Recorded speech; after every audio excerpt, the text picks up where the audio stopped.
But here in Acts chapter 5, God judges Ananias and Sapphira so harshly in order to make a statement to the early church followers, and I think he's making a statement to us as well, of how seriously God handles sin, how seriously God views our sin and what it is that sin does in our lives. In the early church especially, it was a very fragile point in the history of the church. It was a crucial point in history, and any sin that would cause division or stumbling blocks among these early followers of Jesus would have rippling effects across generations, and it had to be rooted out. And so God, in a very dramatic type fashion here, chose to handle that sin in a pretty crazy way. You and I read about it, and the passage in verse 11 sums it up pretty good. Great fear seized the whole church and all who heard about these events.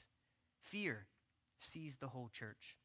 The people began to realize how seriously God views sin and how destructive it can be, especially within the church, which is as true today as it was in the first century. Our sin, friends, affects more than just me and you. Our sin affects the people around us, and so we need to be sure that we view sin as seriously as God views sin, because there's a lot at stake. Sin can tear our lives apart when it goes unconfessed. Sin can be detrimental to the communities that we find ourselves in, and sin can be so detrimental to the mission of reaching people for Jesus Christ. But praise God that he made a way for us to be saved from our sin.